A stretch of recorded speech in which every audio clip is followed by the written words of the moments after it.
Leave টুগেদারে ছিলাম বা একসাথে ছিলাম, এক বিছানায় ছিলাম, এগুলো বিয়ে না করেও মানুষের কাছে শুনতে হয়েছে যে টাকার লোভে বুড়া বিটি বিয়ে করছি, বা টাকার লোভে মার মতো মহিলার সাথে থাকতেছি, বা এইগুলো শুনতে হয়েছে। তারপরে 4টা বছর আমি এগুলো শুনেছিলাম। বলে খারাপ কোনো রিলেশনে ছিলাম না, আমরা একে অপরকে অপরকে ভালোবাসতাম অনেক, অ্যান্ড অনেক ভালো ছিলাম। কিন্তু কিছু কিছু ব্যবহারের কারণে আমি এখন চলে আসছি। ওর মতো না, আমি আমার মতো না, আমি চাই না ওর লাইফ ব্যাক যেতে। সো ওর মতো থাকুক। ও যদিও আরও নতুন কোনো ছেলে নিয়ে কন্টেন্ট করে, তাও আমার কোনো সমস্যা নেই। ওর সাথে একটা ভালো রিলেশন ছিল আমার। ওর ওর বাসা হচ্ছে ডুপ্লেক্স। আমি দোতলায়, আমি নিচতলায় থাকতাম, ও দোতলায় থাকতো। ওর রুম আলাদা ছিল, আমার রুম আলাদা ছিল, কিন্তু কাজের ক্ষেত্রে আমরা একসাথেই থাকতাম বেশিরভাগ সময়। যখন শ্যুট করতাম একসাথে থাকতাম, আবার ঘুমানোর সময় নিজেরা নিজের মতো থাকতাম। সেটা আলহামদুলিল্লাহ ভালো। আমি এটাই চাই, খুব শীঘ্রই একজনকে পেয়ে যাক, অ্যান্ড ভালো ভালো কন্টেন্ট করুক, তাকে নিয়ে কাপল ব্লগ করুক। লাস্ট তার উদ্দেশ্যে এটাই বলতে চাচ্ছি, আপনি আপনার মতন লাইফ লিড করেন, আমার কথা ভুলে যান, সব পিছের আলাপ ভুলে যেয়ে নিজের মতো করে আবার নতুন করে সব কিছু শুরু করেন। মানুষের ব্যাড কমেন্টসও আসবে না, সব কিছু ভালো ভালো কমেন্টস করবে। এখন থেকে দেখবো জনগণ কী করে, কী কমেন্টস করে।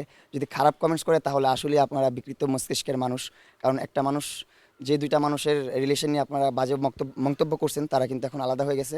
এখন তাদেরকে যদি অ্যাপ্রিসিয়েট করতে পারেন, ভালো কমেন্ট করতে পারেন, তাহলে কমেন্ট করবেন। যেমন আমাকে ভালো কমেন্ট করতে পারলে করবেন, না করলে ব্লক করে দিবেন। আমার পেজ দেখার দরকার নেই আপনার, বা কমেন্ট করার দরকার নেই, বা লেলাকেও বাজে কমেন্ট করার দরকার নেই। হোক, সমস্যা নাই। সে আমাকে 20 লাখ দিয়ে 50 লাখ আমাকে, আমার কোনো টেনশন নাই। কিন্তু সেই যে একটা ভালোবাসা দেখাইছে, এটাই অনেক দামি আমার কাছে। টাকাটা ম্যাটার না আমার কাছে। যে সে ভালোবাসা দেখাইতেছে, সহানুভূতি দেখাইছে আমার উপর তার যে একটা আদর দেখাইছে, সেইটাই আমার কাছে অনেক দামি। কোটি কোটি টাকার চেয়ে বেশি দামি ছিল এটা আমার।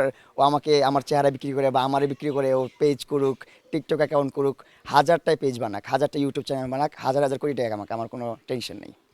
লেলার অ্যাকাউন্টে যত টাকা আসতো, সব লেলার অ্যাকাউন্টেই যাইতো, ওর কাছেই থাকতো। মাঝে মধ্যে আমাদের যদি কিছু কিনতে ইচ্ছে করতো, ওর ব্যাংক থেকে টাকা তুলতাম, আমার ব্যাংক থেকে তুলতাম, এইরকমভাবে। কিন্তু যার যারটা তার তার অ্যাকাউন্টে যেত, যার যারটা তার তার সেপারেট। প্রথম গান যখন ওর সাথে শ্যুট করছি, তখন ওর সাথে রিলেশনটা ছিল, অ্যান্ড যখন রিলিজ হয়েছে, তখন ওর সাথে রিলেশনটা ব্রেকআপ হয়ে গেছে। তাই আমি ওইটা নিয়ে আর ওরকমভাবে অনুষ্ঠান বা ওইটা নিয়ে অনেক আগ্রহ দেখাই নাই। কিন্তু ওইটা ভালো ভিউ আসছে, অনেক সাড়া ফেলছে, পুরো ঈদটা কাঁপাইছে ওই গানটা। আমার পেজ একটা, ইউটিউব চ্যানেল একটা, অ্যান্ড কিছুদিন আগে আমার টিকটক অ্যাকাউন্টটা ব্যান হয়ে গেছে। ইনশাল্লাহ ব্যাক চলে আসবে। টিকটক কমিউনিটির কাছে অ্যাপ্লাই করা হয়েছে, চলে আসবে ইনশাল্লাহ। আর একটা লাইকি অ্যাকাউন্ট আছে আর হবে। একটা রিয়েল অ্যাকাউন্ট আছে পেজ, আর কয়েকটা ছোট ছোট শর্টস আছে, যেমন হচ্ছে কয়েকটাতে লাইভ করে, কয়েকটাতে ব্লগ করে, কিছুতে শর্টস আপলোড করে, এগুলো আর কি। মিলাইঝিলা আছে অনেকগুলো।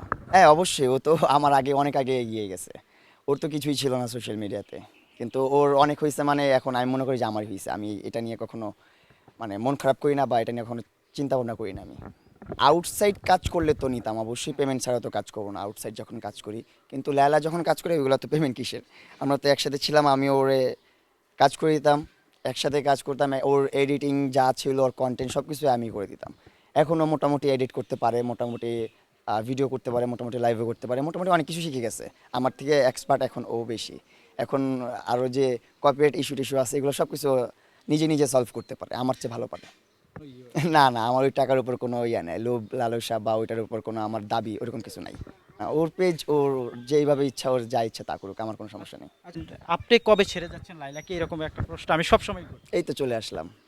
কিন্তু তখন কিন্তু তখন এরকমই বলা আপনাকে বলা হয়েছিল। হয়েছিল ভেরি সুন, খুবই হ্যাঁ, শীঘ্রই বলা হয়েছিল আপনাদেরকে। তখন বলা হয়েছিল। আপনারা ইন্টারভিউটা দেখেন তাইলে। কারণ আস্তে আস্তে জিনিসটা তো হুট করে আর আমি চলে আসি না, হুট করে আর এত 4 বছরের একটা রিলেশন, এত মানুষ আমার গিবত করছে, এত মানুষ আমার বদনাম করছে। কারণ মানুষ বলবেই, মানুষ বলারই মানুষ। কারণ ও কিন্তু ওর দিক থেকে ভালো ছিল, বা ও ওর দিক থেকে ক্লিয়ার করতে চাইছে। ও অনেকগুলো ভিডিও আপলোড করছে যে আমরা বিয়ে করি নাই, আমাদের একটা ভালো রিলেশন আছে, আমরা ভালো আছি, আপনারা দোয়া করবেন। তারপরে মানুষ কিন্তু বাজে কমেন্ট করছে। যখন অতিরিক্ত মাত্রায় বাজে কমেন্ট চলে আসছে, তখন আমি আর লায়লা দুজনই আর কখনো বলার চেষ্টা করি নাই যে আমরা বিয়ে করি নাই বা কী করছি। আমরা বলছি এটা পরে জানাবো, শেষ।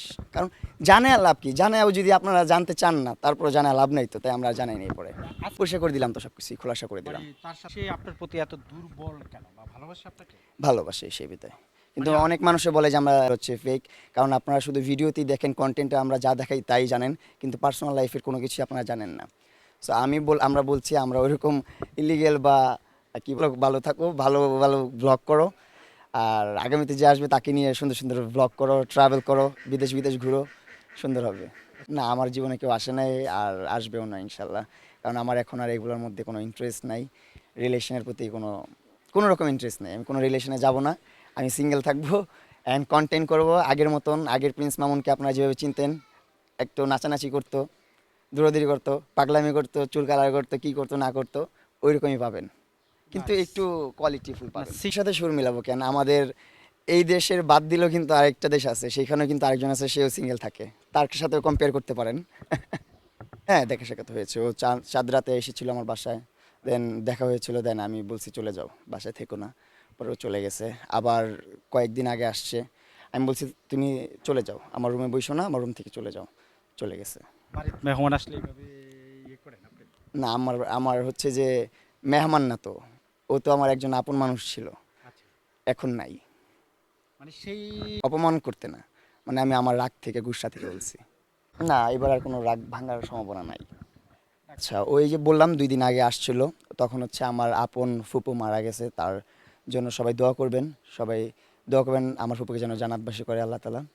অ্যান্ড 4 দিনের একটা অনুষ্ঠান হয়, আপনারা জানেন, মারা যাওয়ার পর ওই 4 দিনের অনুষ্ঠানে লেলা আসছিল সকালবেলা, দেন আমি বলছি চলে যাও, ও আম্মু, আর আম্মু তো হচ্ছে যে ভালোবাসে ওকে, কারণ আম্মু দেখছে 4 বছর যাবত একসাথে ছিল, তো আম্মুরে সাথে করে নিয়ে আমার ফুপুর বাসায় গেছিল, ফুপুর বাসায় 4 দিনের যে অনুষ্ঠানটা ওইখানে অ্যাটেন্ড করছে, ওরে নিয়ে অ্যাটেন্ড করে ওরে ওইখান থেকে বিদায় দিয়ে দিছে, দেন আমি আবার বিকালবেলা গেছি। লেলা এসেছিল একাই, ওর সাথে ওর ড্রাইভার ছিল, অ্যান্ড আরেকটা ভাইয়া ছিল আর কি, এমন কেউ ছিল না, আপনাদের প্রেসির একজন ছিল আর একজন ড্রাইভার ছিল, আর কেউ ছিল না। এটা তো আমি জানি না ওর মনে কি আছে, ও তো যদি পার্সোনালি দেখা করতে আসতো তো পার্সোনালি আসতো, যেহেতু প্রেস নিয়ে আসছে তো তার মানে ওইরকম কিছু একটা। কোনোভাবেই দেখি না আমি, আমার লাইফের যা বদনাম হওয়ার যা হওয়ার সবই হয়ে গেছে, এখন আর কোনো কিছুর ভয় নাই আমার জীবনে। এখন আমার জীবনের একটাই নেশা, একটাই মানে খিদা, যে নিজের সম্মান কামাবো, আর কিছুই না। এটা কখনো পসিবল না ওর দ্বারা। যাই হোক, এটা আমি আর আত্মহত্যা মহাপাপ, এটা করা উচিত না, আর ওটা করবেও না। ও যথেষ্ট বুদ্ধিমান আর বুদ্ধিমতী, এটা কখনো করবে না, কারণ ও যথেষ্ট বুদ্ধিমতী, অ্যান্ড হচ্ছে যে ও বুঝে, আর আত্মহত্যা মহাপাপ, এটা কখনো করবে না ও। ও যদি আমার কোনো ক্ষতি করতে চায়, আমি মেনে নিব, সমস্যা নেই, আমার ক্ষতি করতে পারো, নো প্রবলেম। তুমি করে বললি, আবার মাঝে মধ্যে আপনি করে বলি, যখন 10-এর মধ্যে 10। মানে তিক্ততার ক্ষেত্রে 10-এর ভিতরে 10। হুম, 10 দিব না, আমার আমার কোনো ইচ্ছা নাই নতুন করে। এখন আর কি করব, এখন হচ্ছে যেহেতু আমার একটা ফেসবুক পেজ আছে, আমার পেজে এখন শর্টস কন্টেন্ট দিব, হাসির কন্টেন্ট দিব, বা বিনোদনের কন্টেন্ট দিব, বা কি বলে শিক্ষামূলক কিছু কন্টেন্ট আছে যেগুলা মাঝে মধ্যে স্ক্রিপ্ট চলে আসে, তখন ওই কন্টেন্টগুলো দিব। সো আপনারা অবশ্যই আমার পেজটা ফলো দিয়ে পাশে থাকবেন, আপনি আমাকে সাপোর্ট করবেন, অ্যান্ড আমি কিছু একটা করে দেখাইতে চাই যে আমি পারবো কিছু একটা করতে।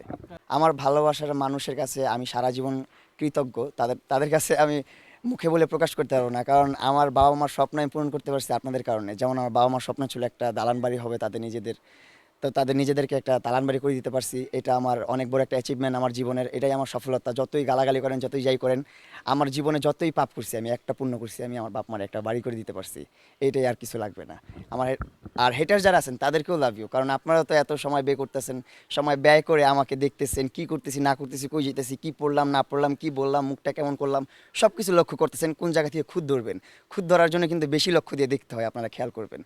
যারা নর্মালি দেখে, যারা ফ্যান, তারা নর্মালি ভিডিও দেখে, যারা হেটার্স তারা গভীরভাবে ভিডিওটা দেখে, যে সে কি করতেছে, কি বলতেছে, মুখটা কীভাবে নড়াইতেছে, সব কিছু খুদ ধরতে চায়। তো আপনারা আমার রিয়েল প্রকৃত ফ্যান, সো লাভ ইউ, দোয়া করবেন আমার জন্য, আমি আপনাদের জন্য অনেক বেশি বেশি দোয়া করি।